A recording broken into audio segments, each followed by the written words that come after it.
जय हिंद। देखिए, एक छोटू सा क्वेश्चन है लेकिन बहुत स्वीट क्वेश्चन है और बहुत कंफ्यूजिंग है। यहाँ पर दिया गया है 20% ऑफ ए। देखिए 20% ऑफ ए, ठीक है, इक्वल टू 50% ऑफ बी।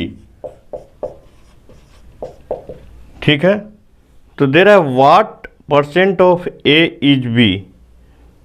ठीक है, ये समझने का है क्वेश्चन कि क्वेश्चन में ए का बी का परसेंट पूछ रहा है कि बी का ए का परसेंट पूछ रहा है। तो व्हाट परसेंट ऑफ ए का कितना परसेंट, ठीक है, व्हाट परसेंट ऑफ ए, ठीक है, इक्वल टू बी।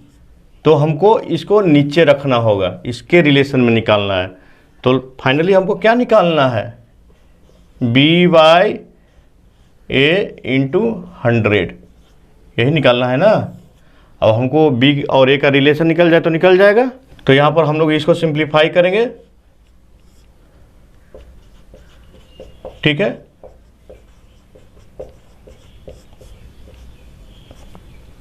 तो यहाँ पर किसी एक का वैल्यू पुट कर दीजिए। तो ए बराबर क्या हो गया बताइए,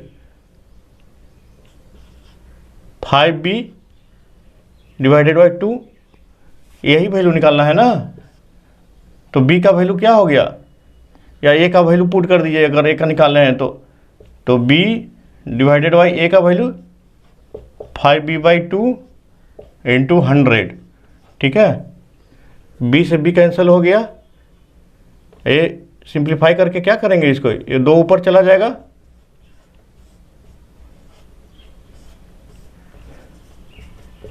तो ये क्या हो गया 40% आंसर आ जाएगा, ठीक है। देखिए ये भी बहुत ज़बरदस्त क्वेश्चन है। x% ऑफ ए, ठीक है, x% of A is the same as y% of B, ठीक है। तो पूछ क्या रहा है, z% ऑफ बी, तो b इंटू z% पूछ रहा है, ठीक है। तो bz बाई 100 हो जाएगा। और हमारा टर्म क्या क्या है, X Y divided by z% of A. तो यहाँ पे परसेंटेज के टर्म में ही पूछ रहा है। तो चलिए आगे इसको सॉल्व करते हैं। तो क्या हो जाएगा, X A by 100 Y B by 100, ठीक है। तो b इक्वल टू क्या हो जाएगा,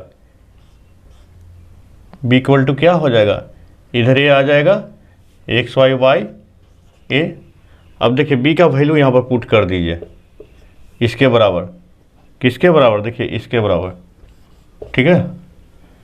तो b z बाई 100 है, तो z b का वैल्यू कितना हो गया, X A divided by Y into 100, ठीक है, यही है ना। तो इसको क्या लिख सकते हैं, देखिए a into Z X divided Y into 100, तो a into Z X by Y percentage लिख सकते हैं। यहाँ पे हम लोग को ऑप्शन का फॉर्मेट देके उसी मुताबिक लिखने का कोशिश करना है। तो यहाँ पर देखिए तीसरा वाला होगा X by Y percent of A. तो ये हमारा ऑप्शन सी इसका आंसर हो जाएगा। आया बात समझ में। केवल एग्जाम में एकदम आप हड़बड़ रहेंगे, आप बहुत घबरा जाएंगे और लास्ट में गलत कर बैठेंगे। तो बहुत ही शांत दिमाग से इसको सोचना है, लिखने में भी थोड़ा ध्यान बरतना है, उसके बाद बहुत ही ईजी है, ठीक है। तो मिलते हैं हम लोग नेक्स्ट क्लास में, तब तक के लिए आप खूब पढ़ाई कीजिए। तो बाय बाय भाई लोग।